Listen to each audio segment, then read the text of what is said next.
RRI Net. Informasi, budaya, dan global. RRI Net, radio visual.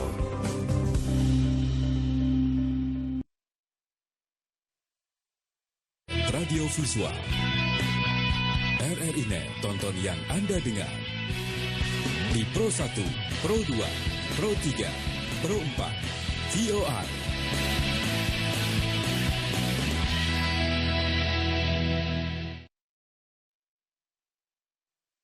Sembilan 1,2 FM Kanal Inspirasi Pro 1 RRI Jakarta.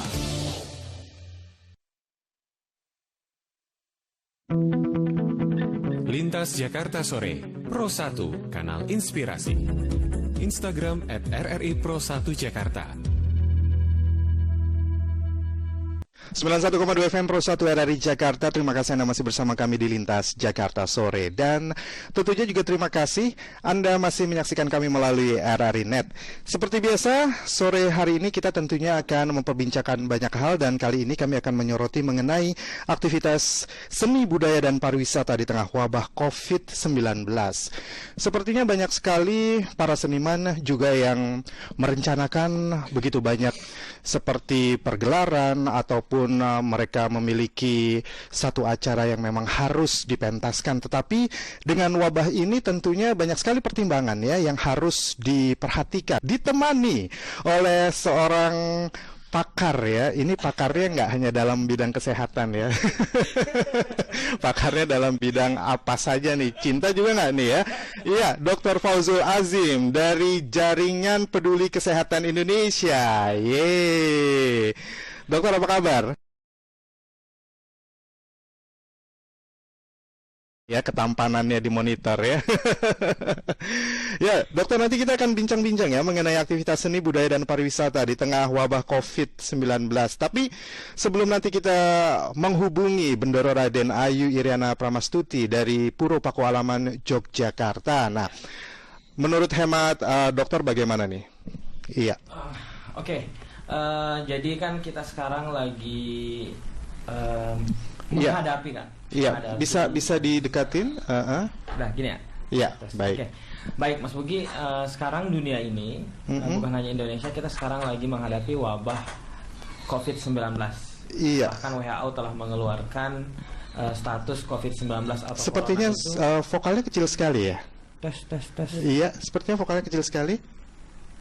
Iya. Kedengaran tapi ya, baik. Kedengaran. Baik, iya, silakan. Okay, baik. Bermasalah. Positif kena corona COVID-19. Iya. Dan terakhir udah lebih dari 100 orang ya. 100 orang, 116 kalau 116 ya. Padahal kemarin baru 90 sekian begitu ya. Sekian. Dari 69 langsung balik jadi 96. Wow. Kemudian sekarang udah, nah ini besok bisa jadi deret hitung dong ya. Deret hitung pasti sangat. Karena kenapa? Negara kita itu termasuk negara yang banyak pintu kita sangat terbuka untuk negara-negara lain. Di mana negara-negara lain hari ini tuh udah men-lockdown negaranya, mengunci untuk tidak mengakses, warganya tidak boleh keluar dan orang luar tidak boleh masuk, sementara kita masih bebas-bebas saja. Resikonya ada di situ, Mas Bugi. Banyak yang harus terlibat di sini. Bukan hanya pemerintah, bukan hanya petugas kesehatan, bukan hanya PNS, bukan hanya dokter, misalkan. Kan tetapi seluruh masyarakat ketika dia masih berinteraksi dengan manusia, maka dia punya tanggung jawab untuk itu. Nah, maka dari itu saya dari Jaringan Peduli Kesehatan sekarang lagi menggalakkan bagaimana untuk tidak membuat masyarakat panik. Akan tetapi kita harus waspada bahwa kita bisa menyelesaikan persoalan ini dengan kita mengetahui bagaimana tingkat penyebarannya COVID-19, bagaimana resikonya COVID-19, dan bagaimana semua stakeholder bekerja sama untuk meminimalisir, memutuskan mata rantai penyebaran ini. Seperti itu, Mas. Harus terus-menerus mensosialisasikan mengenai bagaimana membersihkan diri, tangan, begitu ya. Jadi menjaga kebersihan tangan dan lain sebagainya. Bagaimana kita harus lebih sering mencuci tangan sekarang. Lebih meminimalisir kontak dengan orang. Kalau bisa ketika kita berada di tempat umum jangan berjabat tangan dulu, jangan bersentuhan dulu. Kita kan nggak tahu nih. Jangan sampai dia terkena COVID-19 kemudian bersentuhan dengan kita, itu yang akan membawa pada. Terus yang harus kita waspadai sekarang itu adalah banyak-banyak sosialisasi ke masyarakat. Karena kan nih harga masker udah melebihi harga emas sekarang, Mas Bugi. Serius? Iya seriusan. Satu dos itu udah yang dulunya 40.000 sudah sekarang sudah 400.000, 420.000. Boleh aja dicek di pasar pramuka. Selain mahal dan langka, karena terbangun isu di masyarakat bahwa semua masyarakat harus menggunakan masker. Nah, padahal penyebaran virus COVID-19 ini tidak melalui airborne, tidak melalui udara. Iya, dia droplet. Nah, dia melalui lendir, melalui sentuhan, dia penyebarannya seperti itu. Aktivis sosial ya, aktivis budaya, aktivis, kalau saya aktivis penggiat di kesehatan ke masyarakat itu terus mengedukasi, mengedukasi warga, mengedukasi masyarakat untuk jangan panik, jangan takut, jangan ngumpulin sembako, tuh berdiam diri di rumah, jangan. Akan tetapi kondisi hari ini, pemerintah udah mengeluarkan, dari gubernur kemarin kan mengeluarkan, tadi saya belum sempat nonton konferensi pers dari presiden kita, dia udah mengeluarkan bahwa sebaiknya untuk saat ini itu aktivitas lebih sekolah udah mulai diliburkan 2 minggu ya, 2 minggu ini. Karena kalau kita lihat trackingnya itu dari 4 pasien meningkat dari 43 kemudian cepat 69 26 itu sangat cepat. Artinya memang orang sudah terjangkit ini. Dia masih berkeliaran, orang-orang masih berkumpul di situ. Nah, akhirnya banyak. Makanya itu tugasnya kita untuk memutus mata rantai penyebaran. Untuk itu 2 minggu diminimaliskan ya, diminimaliskan Mas Bugi. Orang-orang, saya aja udah di rumah dari subuh. Saya udah dari kemarin udah nggak keluar ngopi. Gitu. RRI yang manggil. Akhirnya ya udah deh. Jadi mau nggak mau ya. Karena ini bentuk dari edukasi saya. Betul. Ini kan pengabdian kepada masyarakat juga ya. Nanti kan juga banyak sekali yang akan diberikan gitu pencerahan kepada pendengar Pro 1 juga pemirsa RRI Net ya, dari Dr. Fauzul Azim ya. Karena Dr. Fauzul Azim kan juga sangat aktif di tengah komunitas masyarakat sebagai aktivis jaringan peduli kesehatan Indonesia ya. Benar. Dan nanti juga kita tentunya akan berbincang-bincang sekali lagi dengan Bendoro Raden Ayu Irana Pramastuti dari Puro Paku Alam Yogyakarta, dan juga Bendoro Raden Ayu Putri Wulansari Dewi dari Keraton Kasunanan Surakarta yang merupakan cucunda dari Sinuwun Pakubono ke-12. Dan nanti lepas azan maghrib kita akan mencoba menghubungi Mas Pega Kauser dari Talent Hijab Indonesia.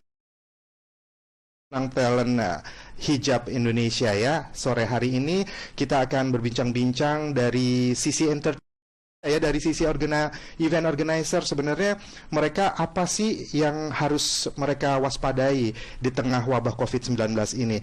Masih bersama Lintas Jakarta Sore dan menyoroti aktivitas seni budaya pariwisata di tengah wabah COVID-19. Tetaplah bersama kami di 91,2. Lintas Jakarta Sore, Pro 1, Kanal Inspirasi. Instagram @RRI Pro 1 Jakarta. 2 FM Pro 1 RRI Jakarta. Terima kasih Anda masih bersama kami di Lintas Jakarta Sore, dan juga terima kasih Anda masih menyaksikan kami melalui RRI Net. Dan saya Bugi Satrio tentunya akan menemani Anda sampai pukul 19 dalam RRI Net ya, dengan tema aktivitas seni budaya dan pariwisata di tengah wabah COVID-19. Saya juga ditemani oleh seorang dokter muda yang ganteng, rupawan. Ya. Dr. Fauzul Azim di studio dari Jaringan Peduli Kesehatan Indonesia, dan tentunya kita juga sudah terhubung dengan Bendoro Raden Ayu Iriani dari Puro Paku Alam. Selamat sore Mbak Iriani. Selamat sore. Apa kabar? Waalaikumsalam.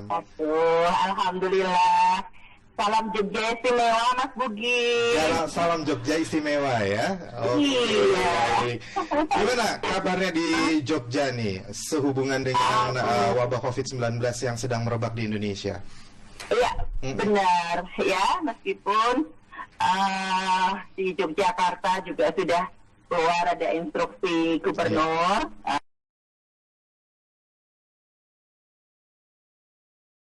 Masih bisa berjalan dengan baik. Memang dalam rangka kewaspadaan ya, kewaspadaan, dan masyarakat lebih peduli juga tentang COVID-19 ini. Sudah ada beberapa langkah-langkah yang ditempuh oleh pemerintah daerah istimewa Yogyakarta. Nah, tentunya masyarakat di Yogyakarta juga menyambut baik instruksi tersebut. Tetapi di Jogja belum ditetapkan status lockdown untuk kegiatan wisata. Gitu. Jadi masih seperti biasa begitu ya, berjalan. Yang penting waspada begitu ya? Biasa. Iya, yang penting waspada. Nah, kebetulan Mas Buki, kami Jogja Istimewa ini kan, Jogja 10 ini kan sudah berlangsung dari Februari kemarin sampai nanti tanggal 31 Maret. Iya. Jadi Jogja Heboh ini meliputi kegiatan seni, wisata, budaya, dan tetap masyarakat antusias untuk bisa menikmati acara di daerah istimewa Yogyakarta. Iya.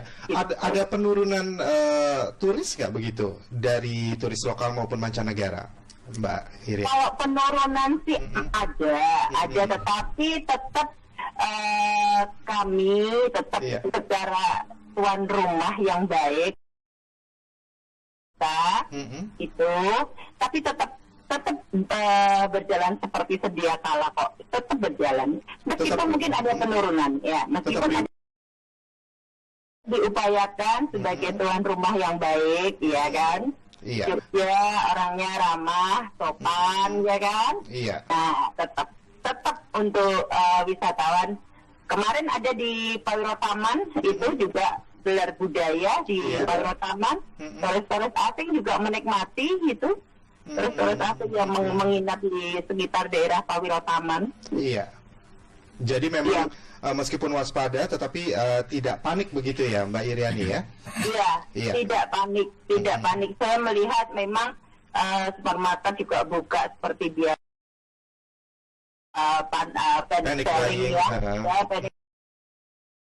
Terus masyarakat juga tidak tergopoh-gopoh untuk bagaimana mensikapi ini, tetap menjaga karena di Jogja yang sudah terdata teridentifikasi itu sejumlah 17 orang. Yang update hari ini 17 orang.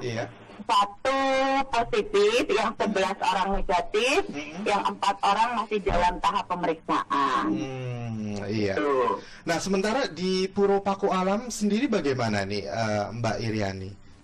Di Puro Pakualaman tenang-tenang saja. Kemarin Jumat kemarin ada acara Wiosan Dalem Pakualam ke-10 yang dihadiri para kerabat, tamu-tamu juga sekitar 500 sampai 1000 orang, juga berlangsung dengan baik. Alhamdulillah ya.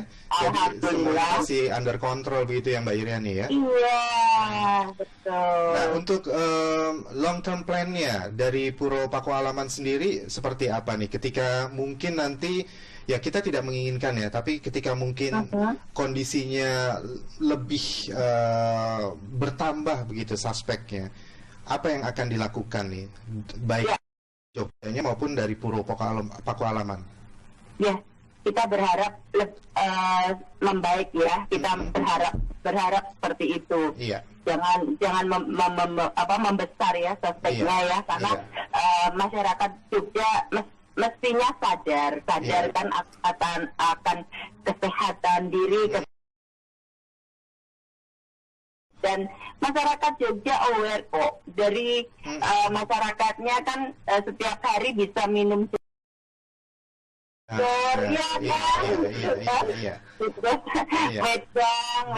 wedang ulo yang semuanya mengandung rempah-rempah yang untuk bisa meningkatkan imunitas badan. Iya. Jadi ya insya Allah nanti dari Puro Pakualaman juga sehat semua begitu ya, Mbak Iriani ya, karena setiap hari kan mengkonsumsi herbal tradisional begitu. Setiap hari mengkonsumsi jamu. Jadi ya alhamdulillah badan sehat gitu, seger waras kata orang Jawa. Iya. Gitu.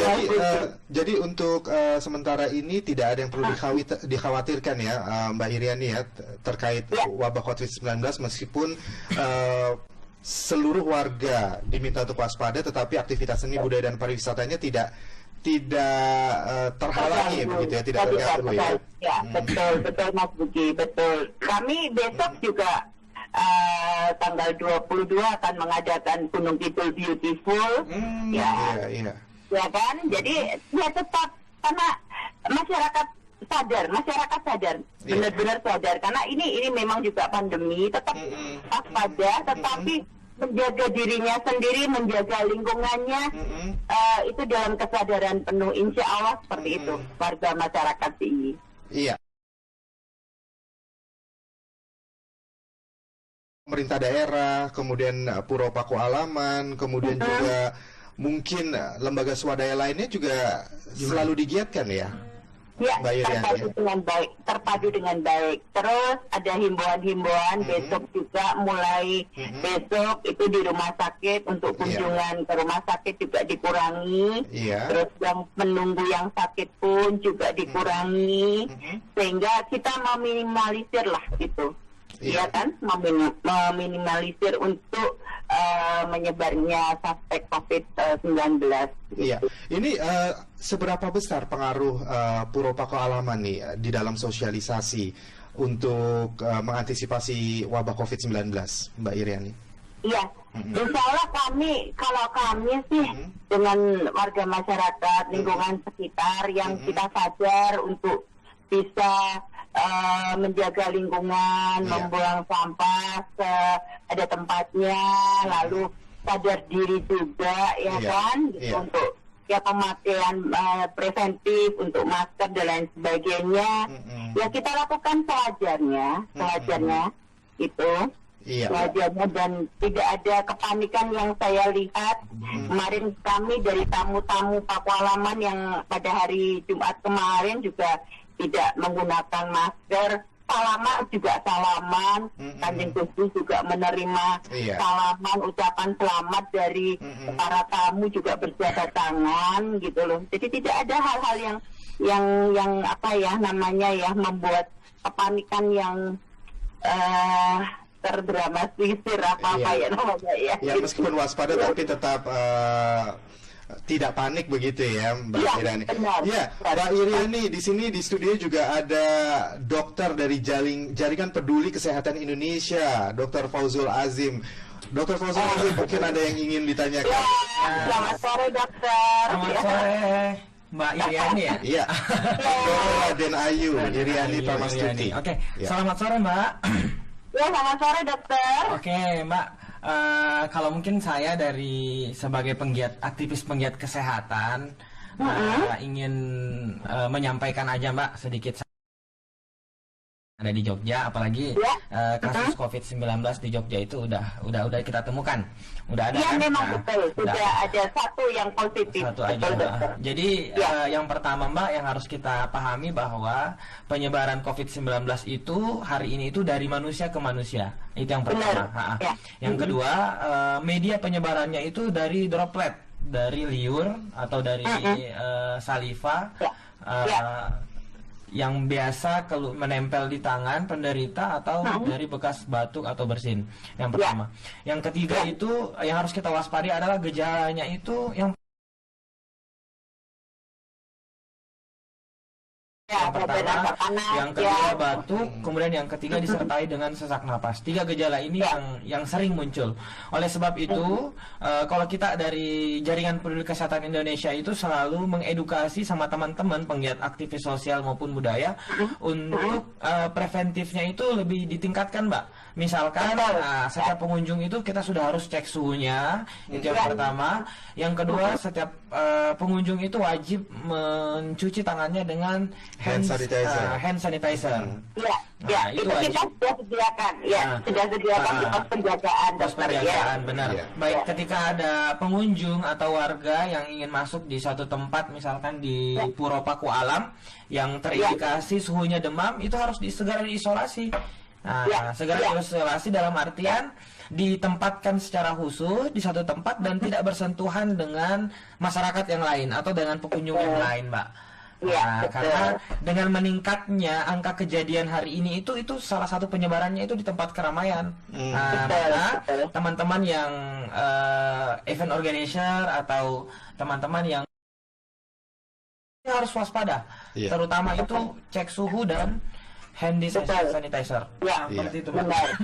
Betul, setuju dokter, setuju. Nah, dan kembali kita edukasi ke masyarakat untuk tidak panik dan tetap waspada.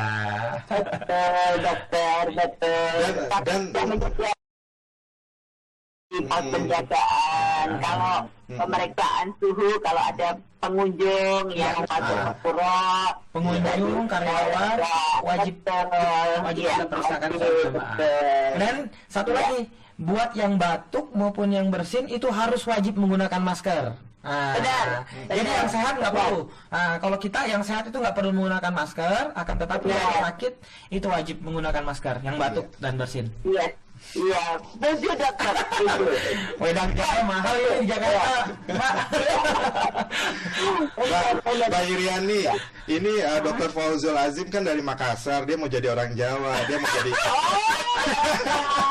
Raden Mas Fauzul Azim. Monggo juga terbuka untuk seluruh warga masyarakat Indonesia. Iya.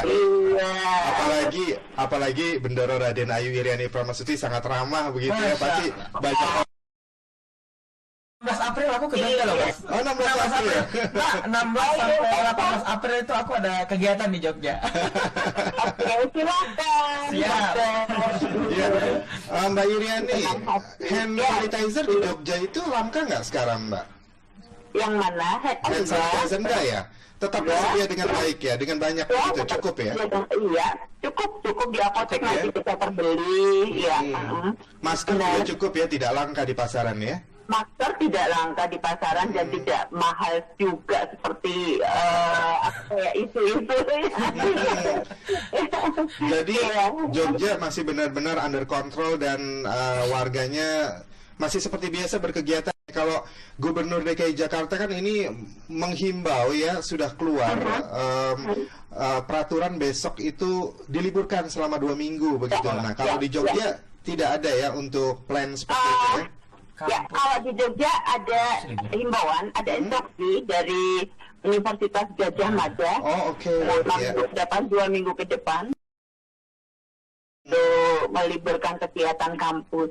Mungkin diikuti juga oleh universitas-universitas yang lain. Kan juga di DIY juga lebih kurang 30-an universitas ya, baik negeri maupun swasta dengan 300-an mahasiswa yang ada di Jogja ya, gitu. Jadi ada beberapa kampus yang sudah meliburkan mahasiswanya untuk kegiatan di kampus. Tapi belum masuk ke area. Belum. Ya, masih baru kegiatan belajar mengajar di kampus. Belajar mengajar, tetapi terakhir tadi informasi terupdate dari Gubernur untuk besok kan ada sekolah atau ujian nasional ya, tanggal 16 Maret diundur gitu. Ya, itu makanya ini kan ya mungkin peningkatan kewaspadaan. Cuman ya kita sebagai masyarakat tetap untuk mentaati apa yang diinstruksikan oleh pemerintah. Betul. Ya kan? Gitu. Iya. Dan tentunya kita harus waspada, juga menjaga stamina tubuh agar selalu dalam kondisi yang fit begitu, dengan jamu-jamuan dari Pura Pengalaman ya. Empon-empon, namanya empon-empon. Luar biasa. Ini minum empon-empon ya sambil melihat fotonya Bendoro Raden Ayu Iriani ya. Jadi empon-emponnya kayaknya manis gitu. Baik, Mbak Iriani. Orang Jogja itu begitu, Mas. Jadi ngeteh aja dijamur sore. sih bisa mempraktekkan kalau pagi ataupun sore teh kering itu di badan hangat, tidak gampang masuk angin. Betul, jadi fit ya. Ya, terus kalau kencur itu Mas Bugi, sepotong aja kencur itu di di mamah gitu, itu mencegah batuk. Jadi kan kencur itu di mama tuh maksudnya digigit-gigit gitu kan ya? Iya, digigit-gigit gitu. Coba kencur dan gigit. Orang pudis belum biasa. Orang pudis nggak biasa katanya, Mbak Iriani. Dan kepada orang lain. Iya, baiklah, terima kasih Mbak Iriani, Bendoro Raden Ayu Iriani Pramastuti dari Puro Paku Alaman. Selamat sore, selamat berakhir pekan dan salam untuk keluarga tercinta. Salam buat semuanya, salam istimewa, salam Jogja istimewa. Salam Jogja. Selamat sore, Assalamualaikum. Ya, baiklah pendengar 91,2 FM dan Pro 1 RRI Jakarta. Demikianlah bincang-bincang kami dengan Bendoro Raden Ayu Iriani Pramastuti dari Puro Paku Alaman terkait tema aktivitas seni budaya dan pariwisata di tengah wabah COVID-19. Jangan kemana-mana karena setelah lagu berikut ini kita akan kembali di Lintas Jakarta Sore.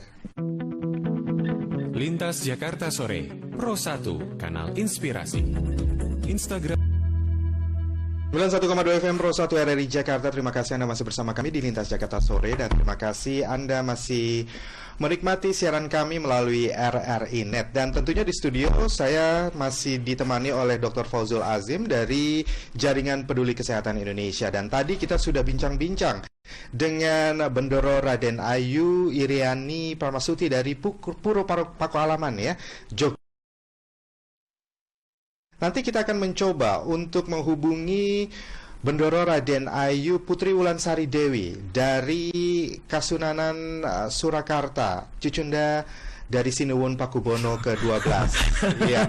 Bagaimana dengan ke-13 deh. Bagaimana dengan Raden Mas Dr. Fauzul Azim?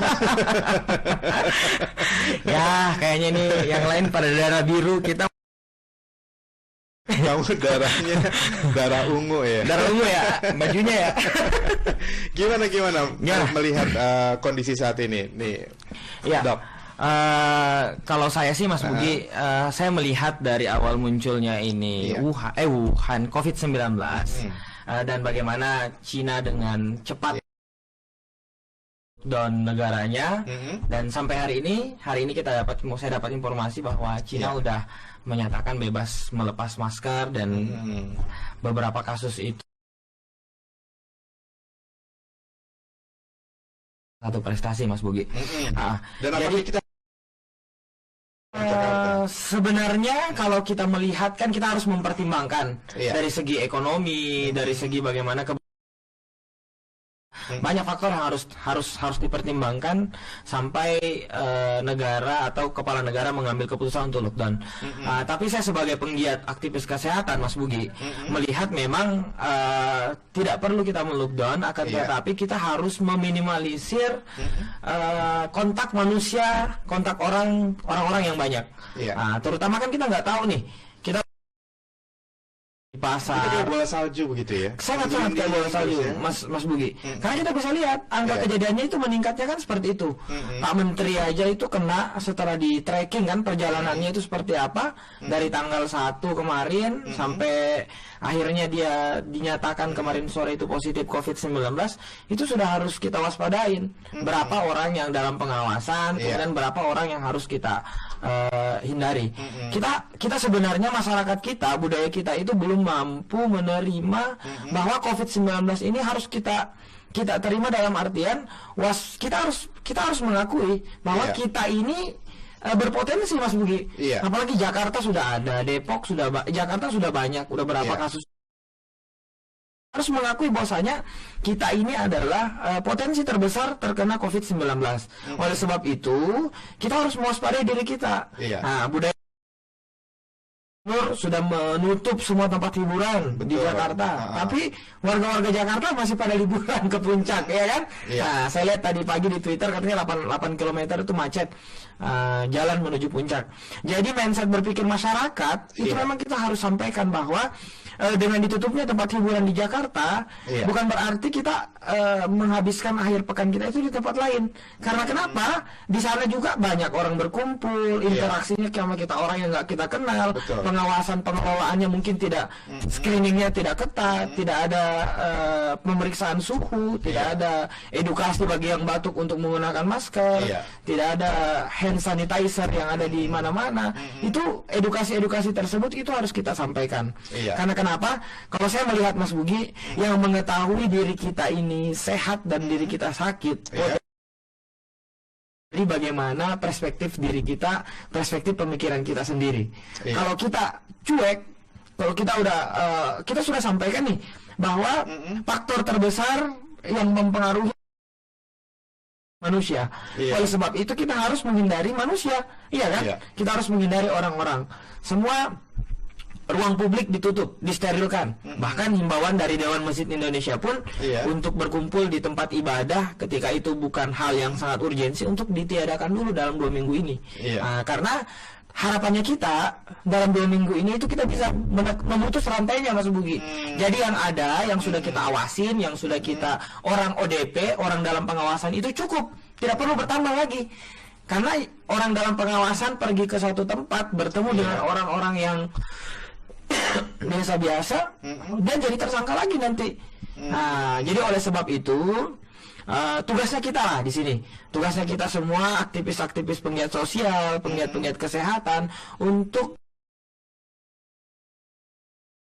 meminimalisir berkunjung ke tempat-tempat umum, untuk meminimalisir berkunjung ke tempat-tempat yang menurut ketika bisa diselesaikan di rumah, sebaiknya di rumah, Mas Bugi. Jadi kita banyak bekerja dari rumah. Banyak bekerja dari rumah. Tapi kita tidak perlu panic buying gitu ya, dengan membuat semua justru ditumpuk di rumah. Kalau kita panik buying itu kita akan stres. Dengan stres maka imunitas tubuh akan menurun. Imunitas tubuh kita menurun, virus gampang masuk lagi, Mas Bugi. Betul. Jadi tetap harus waspada. Jadi kita mental juga harus dijaga. Harus dijaga. Jangan sampai itu. Jangan sampai, karena yang lagi masuknya virus dalam tubuh kita itu adalah lemahnya imunitas tubuh kita. Jadi selain kita harus menjaga imunitas tubuh dengan asupan makanan, ditambahkan dengan vitamin, salah satunya adalah bagaimana pikiran kita untuk tidak stres. Karena kalau kita stres, Mas Bugi, dapatkan masalah, ya kan? Galau, pasti imunitas stamina tubuh kita menurun. Keterkaitan. Saling keterkaitan. Imunitas tubuh kita turun.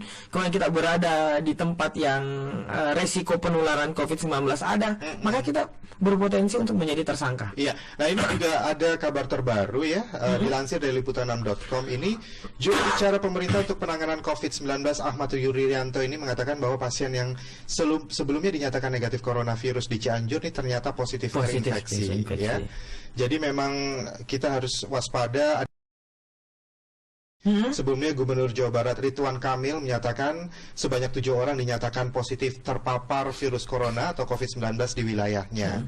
Dari ke-7 pasien ini, Ridwan mengonfirmasi pasien di Cianjur yang meninggal dunia dinyatakan positif corona. Ridwan Kamil merinci ke-7 pasien positif, 2 warga pertama adalah asal Depok, yakni pasien kasus. Dan sekarang udah lebih dari 100 orang ya. 100 orang, betul Mas Bugi. Yang dulunya kita mengatakan bahwa yang harus kita curigai adalah yang punya riwayat bepergian dari luar negeri. Betul. Tapi sekarang udah nggak itu. Sekarang udah enggak. Sekarang harus betul-betul ketat. Makanya kita kan nggak tahu ini siapa yang berinteraksi dari siapa. Mas Bugi mungkin minggu lalu dari Australia kali, atau dari Dubai, kan kita nggak tahu. Saya dari Kutub Utara. Dari Kutub Utara. Iya benar. Dan ini juga ada beberapa tokoh juga yang mengecek kesehatannya. Kesehatannya benar. Jadi ini Pak Suharto Monoarfa ini akui cek COVID-19 ya. Jadi setelah kemarin Menteri Perhubungan dan terindikasi kalau saya sih bagaimana menciptakan paradigma jangan takut. Oh, COVID-19 ini biasa-biasa aja. Biasa-biasa dalam artian lebih banyak pasien yang sembuh ketimbang pasien yang meninggal. Nah, jadi bagi masyarakat, bagi pendengar RRI yang kiranya kemarin-kemarin sempat bertemu atau sempat berkontaminasi dengan orang-orang yang berpotensi membawa virus COVID-19, sebaiknya aktif lah, sebaiknya aktif untuk datang ke fasilitas kesehatan, ke rumah sakit untuk memeriksakan dirinya bahwa saya ini curiga COVID-19 karena saya kemarin dari bepergian, saya bertemu dengan ini, saya ketemu dengan ini. Sebelum terlambat. Betul. Karena memang kita tidak hanya memperhatikan diri kita sendiri, cuman kita juga harus menyelamatkan yang lain, Mas Budi. Kalau dia sudah masuk dalam pengawasan, maka dia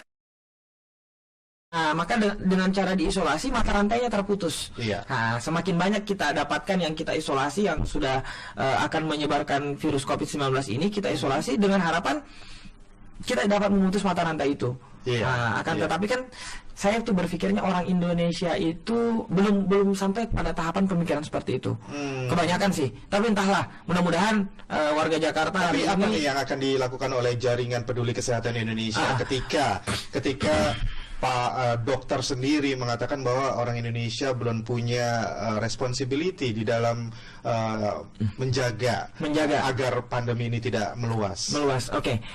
Kalau kita dari Jaringan Peduli Kesehatan Indonesia, selain dokter, Mas Bugi kita itu banyak, ada hukum, ada ekonomi, teman-teman yang penting peduli dengan kesehatan.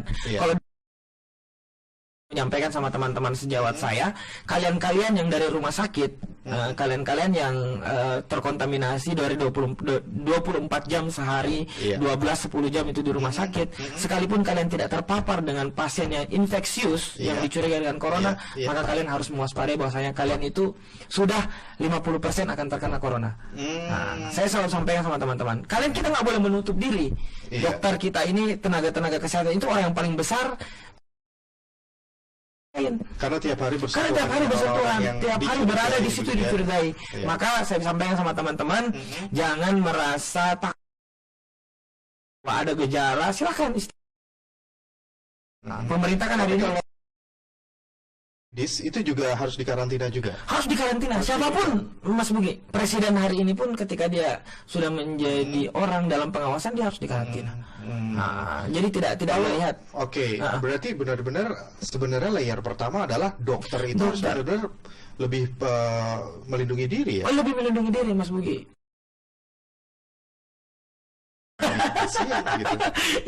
Kita berdoalah mudah-mudahan teman-teman yang di garis terdepan, yang ada di rumah sakit, yang ada di UGD itu tidak terkena virus itu. Tapi sampai hari ini sih belum saya dapatkan laporan yang sudah meninggal. Tapi memang terindikasi sebelumnya sudah memiliki penyakit asma yang lain. Jadi memang COVID-19 ini begitu berbahaya ketika sudah punya riwayat penyakit sebelumnya. Diabetesnya ada, hipertensinya ada. Jadi cause of death-nya itu bukan hanya COVID-19, tapi ada penyakit penyerta yang lain. Yang lebih memudahkan COVID-19 itu untuk menyerang. Tapi saya melihat tidak melihat dari situ. Saya melihat bahwa tugas kita hari ini itu adalah bagaimana membasmi COVID-19 ini, memutus mata rantainya sebelum vaksinnya ditemukan. Karena vaksinnya sekarang belum ditemukan. Saya rasa semua negara akan melek ini, Mas Bugi. Bagaimana mencari vaksin dari COVID-19 ini, tugas kita adalah memutus mata rantai.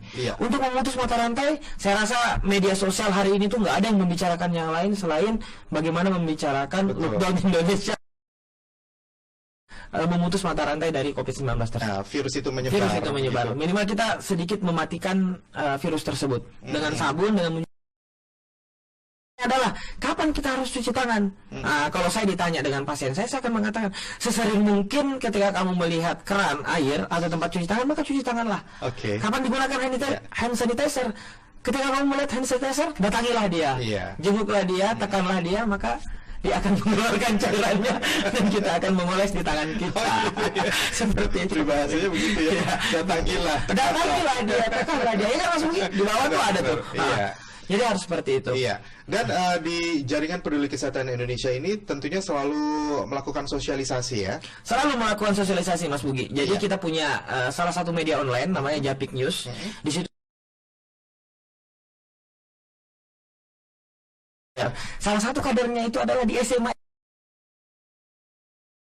Karena kita akan menyimak ya pengajian Al-Quran sebelum sholat maghrib ya. Nanti kita akan mengikuti azan maghrib pada pukul 18:08. Dan pendengar Pro 191,2 FM serta pemirsa RRI Net, jangan kemana-mana, tetaplah bersama kami di Lintas Jakarta Sore.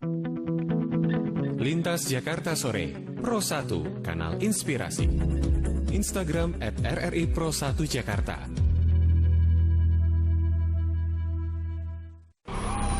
RRI Playgo.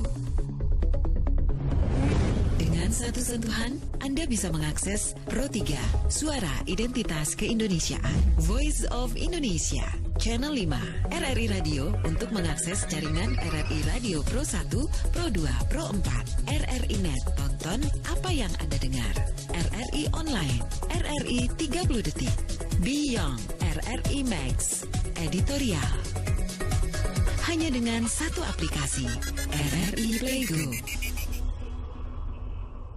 1,2 FM Pro 1 RRI Jakarta. Terima kasih Anda masih bersama kami di Lintas Jakarta Sore, dan terima kasih Anda masih menikmati siaran kami, tentunya menyaksikan kami melalui RRI Net. Masih bersama saya Bugi Satrio, dan juga saya ditemani oleh Dr. Fawzul Azim di studio dari Jaringan Peduli Kesehatan Indonesia ya. Tadi kita sudah bincang-bincang dengan Bendoro Raden Ayu Iriani Pramastuti dari Puro Paku Alaman, dan sesaat lagi kita akan berbincang-bincang dengan Bendoro Raden Ayu Putri Wulansari Dewi, Cucunda dari Sinuwun Pakubono ke-12 dari Keraton Kasunanan Surakarta Hadiningrat.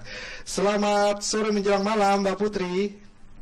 Assalamualaikum warahmatullahi wabarakatuh. Waalaikumsalam warahmatullahi wabarakatuh. Aduh, adem suara. Tenang gitu rasanya deh ya. Konten jauh apa? Di tengah wabah COVID-19 nih yang merebak di Indonesia nih Mbak Putri nih, kita sedang memperbincangkan mengenai aktivitas seni, budaya, dan pariwisata begitu. Nah, kalau menurut Mbak Putri sendiri bagaimana nih kondisinya saat ini? Kalau saat ini yang sudah berjalan di Kota Surakarta, iya. Kebetulan dari pemimpin kota kami, Bapak Wali, mengeluarkan edaran terkait, dan kurang lebih 2 pekan ke depan itu sementara dinonaktifkan, baik di hari-hari berkaitan dengan perkantoran. Ini yang sudah kami terima sebagai warga Kota Surakarta. Tapi di Surakarta sendiri under kontrol nggak nih Mbak Putri? Maksudnya tidak meluas begitu wabah COVID-19-nya? Oh, iya. Saya melihatnya dan merasakan juga di sini pemerintah juga berperan aktif baik kok ya. Dengan ketika kemarin dari Pak Wali Kota kemudian langsung memberikan arahan-arahan kepada pihak-pihak yang terkait, dan pada hari ini juga sudah banyak kok masyarakat juga lebih bisa menerima dengan baik dan tenang. Artinya tidak perlu panik lah, kata. Ya, kemudian juga sudah ada pemberitahuan dari tingkat provinsi nih Mas, dari Pak Gubernur juga sudah ada edarannya. Memang sama dengan wali kota. Artinya memang saat ini dari pemerintah sudah baik. Nah, kita tahu nih semua harus disosialisasikan terus-menerus begitu ya Mbak Putri ya. Ini ada apa peran dari keraton nih di dalam mengantisipasi wabah COVID-19 supaya tidak meluas? Ini saya baru aja tadi, makanya penyambungan telepon agak tertunda karena saya sedang bertemu dengan warga.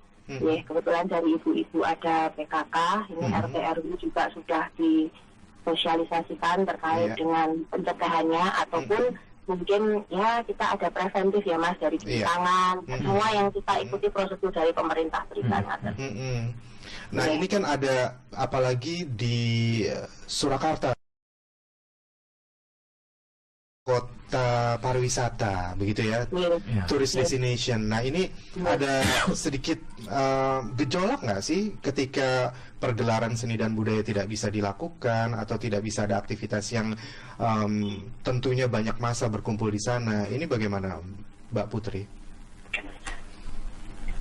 Sementara ini bisa dialihkan untuk kegiatan yang lain ya, karena memang bukan masalah bergejolak, Mas. Bahasanya jangan gejolak kok kalau karena kan kemarin ini kan baru 90, kemudian naik jadi lebih dari 116. Jadi cepat sekali ini. Cepat banget kenaikannya begitu Mbak Putri. Betul. Tetapi kan tidak bisa disikapi dengan kepanikan ya, Mas. Iya, benar sekali. Bagaimanapun kan kita semua itu begini. Iya. Dalam sebuah permasalahan tentunya kan ada solusi, dan saya lihat pemerintah juga sudah berusaha untuk melakukan itu dengan pencanangan-pencanangan yang bersifat preventif. Dan ini bisa kok masih dialihkan dengan kegiatan yang lain. Salah satunya itu tadi bersosialisasi kepada masyarakat hingga tingkatan paling bawah, maaf ya, RT atau RW gitu loh, sehingga lebih manfaat gitu. Kalau untuk terkait masalah pariwisata ya sudah barang tentu ada pergeseran kegiatan lah kalau gitu. Pergeseran kegiatan kemana nih? Ke arah mana?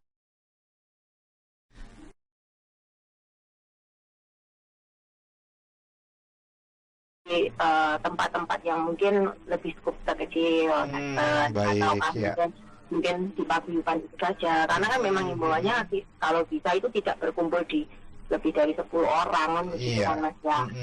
Gitu. Jadi memang ya itu menjadi satu pemakluman ya, karena kondisional, Mas ya. Dan kita tidak bisa kok memaksakan gitu loh.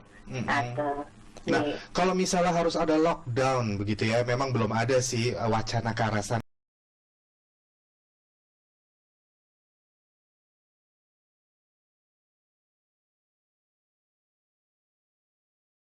di Indonesia karena wabah ini. Kita berdoanya nggak ke situ tuh, Mas. Iya, insya Allah ya. Ya, akhirnya sini Mas, ke sini.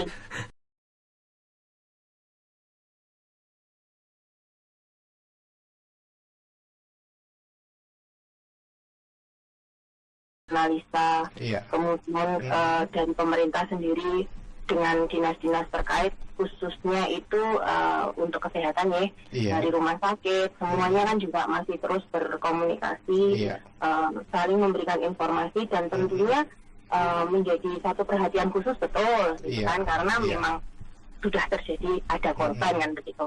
Tapi kan bagaimana supaya masyarakat ini tidak menjadi panik itu lebih penting, Mas, gitu. Dan cukup banyak contoh juga, kan kita tidak bisa melihat hanya ini jumlahnya meningkat terus meninggal loh, Mbak. Nggak bisa begitu juga, karena ternyata terbukti ketika ada di situ ada pemulihan setelah sekian hari akhirnya dia juga kembali sehat, berarti di situ juga ada yang tidak sampai meninggal atau jadi sekarang juga harus kesembuhan banyak. Nah, di studio ini juga ada Dr. Fauzul Azim, Mbak Putri dari Jaringan Peduli Kesehatan Indonesia. Oh iya, kembali Pak Dokter. Iya, salam kenal Mbak Putri. Sama-sama kita dari Solo ini, Mbak. Oh iya, sama mana nih kamu, Mas? Sulawesi kalau saya. Ya, Sulawesi, Mbak. Oh ya, berarti nanti bisa mendukung saya ini kayaknya. Oh gitu, iya siap. Iya, Mbak Putri, ada kelangkaan nggak sih di Solo ini mengenai hand sanitizer atau masker? Kalau masker ya, Mas. Masker ya. Sanitizer-nya sudah mulai. Tapi kalau masker saya mengakui karena sudah mulai kita sulit untuk mendapatkan di toko-toko yang mungkin mudah, yang saya tidak bisa sebutkan. Tapi memang saat ini agak sulit, dan apotek pun juga sudah mulai nggak bisa gitu.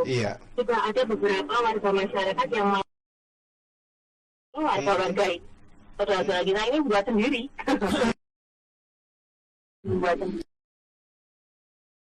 Ya, padahal Mbak Putri perlu disampaikan sama warga bahwa yang harus kita waspadai itu adalah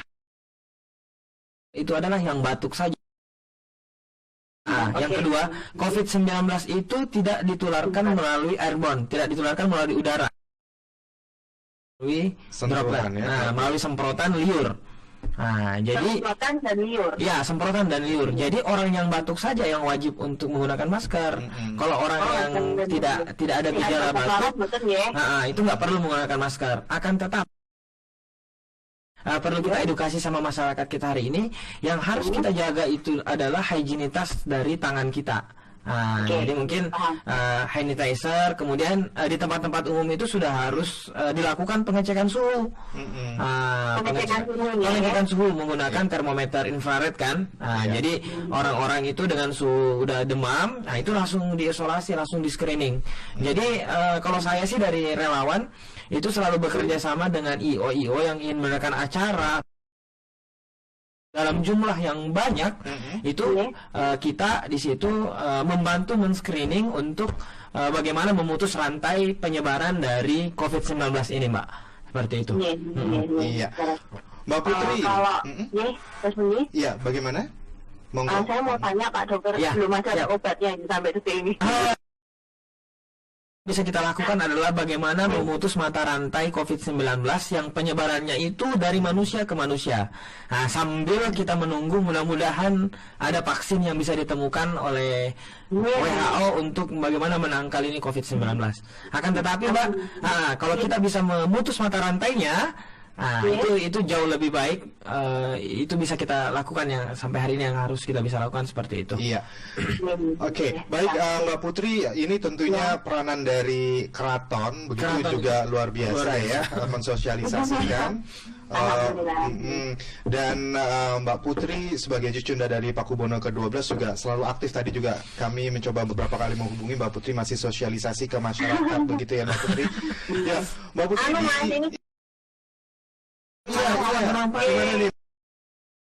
di Jakarta lama banget tuh jamunya. Ya, jadi saya ini jadi semakin paham ya bahwa tidak selalu seperti temulawak, kemudian juga jahe, serai, kunyit itu juga ketika diramu itu bisa menjadi meningkatkan imunitas tubuh. Iya. Dan stamina, Mas. Jadi ketika jadi dia ada imun sendiri dengan konsumsi miko gitu loh. Dan ternyata Bapak Presiden kita juga konsumsi, Mas. Iya benar. Jadi memang artinya begini, ini bukan masalah kuno atau wong Jawa kan ya. Tapi memang ada khasiat-khasiat yang ada dalam kandungan bahan-bahan tersebut gitu, dikeringkan kemudian disiram air panas terus diunjuk gitu, minum gitu. Penting banget itu ya Mbak Putri. Baik Mbak Putri, di akhir bincang-bincang kita ada yang ingin disampaikan untuk pendengar 91,2 FM dan juga pemirsa RRI Net. Silakan Mbak Putri. Saya mengucapkan terima kasih oleh ini, dan saya berharap semua warga khususnya Surakarta, Diningrat dan Indonesia pada umumnya bisa tenang menghadapi permasalahan yang sekarang di depan mata terkait dengan COVID-19. Artinya menjaga kebersihan, menjaga kesehatan, stamina tubuh, dan insya Allah dengan kita memang saling menjaga satu sama lain ini nantinya semuanya akan kalis kalau orang Jawa itu bilang. Gitu, Mas. Baik, terima kasih sekali lagi Mbak Putri dan sukses ya untuk karirnya sebagai calon wali kota ya. Luar biasa. Nanti Bausul diundang Mbak Putri. Mengestu nanti Pak Dokter makanya kalau bisa bantu saya. Oh siap. Nanti saya japri ya Mbak Putri. Sukses ya Mbak Putri ya. Salam untuk keluarga kita. Selamat berhari Minggu.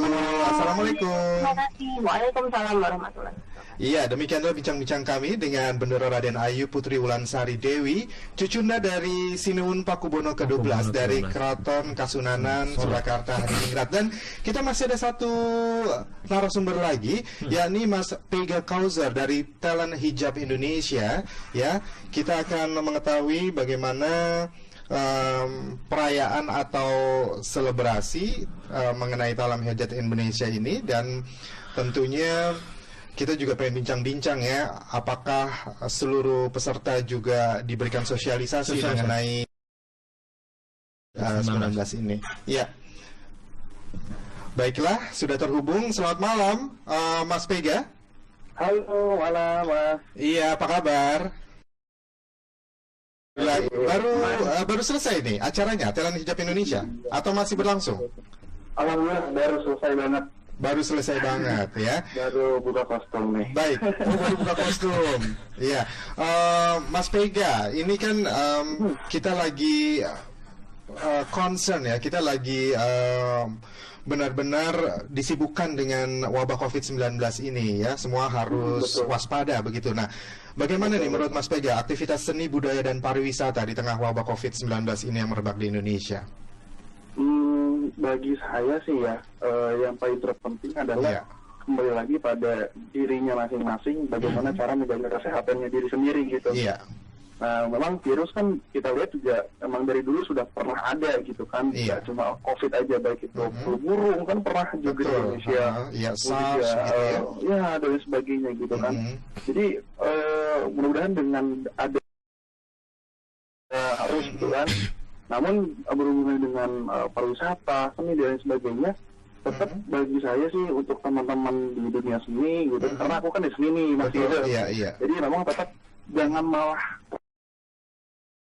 berkreasi dengan seni gara-gara terlalu panik akan virus tersebut, tapi tetap harus nomor satu waspada. Iya, tapi kan sudah ada himbauan ya, malah Gubernur Jawa Barat sudah menginstruksikan agar seperti ini contohnya ya, sekolah-sekolah diliburkan dalam waktu 2 minggu karena dari hari ke hari ini kan peningkatannya signifikan sekali nih, begitu ya. Jadi harus diputus mata rantainya. Nah, kalau dilihat ya, yang biasa beraktivitas di lapangan kemudian ngumpul, kemudian melakukan hal-hal yang memang dikunjungi atau dihadiri oleh banyak orang gitu. Nah, ini bagaimana nih Mas Pega? Jujur sih ya, dengan adanya surat edaran tersebut, kami para pekerja event memang agak sedikit bukan terhalang kali. Jadi agak sedikit sulit untuk mengapresiasikan kreativitas kita gitu kan. Jujur gitu kan, dengan cuci juga kita agak waspada juga, takut juga gitu kan dengan adanya virus ini. Gitu, cuma karena mungkin efeknya ini mindset juga pada masyarakat yang terlalu panik banget gitu kan. Jadinya mengefek ke para member-member, orang-orang pekerja seni juga gitu Mas. Jadinya untuk ngumpul susah banget gitu, kalau untuk hanya sekedar bertukar ide atau inspirasi jadi agak renggang untuk saat ini gitu. Mungkin karena mereka juga sedikit khawatir begitu ya, sehingga kalau bisa bekerja di rumah begitu. Tapi apakah bukannya kalau seniman bisa bekerja dari mana saja ya? Ketika 2 minggu ini memang kita katakanlah gitu ya, banyak beraktivitas di rumah gitu, malah lebih punya inovasi-inovasi nanti yang minggu ketiga ketika memang kita sudah benar-benar lebih kondusif begitu, punya inovasi yang lebih cemerlang, bukannya seperti itu malah Mas Pega?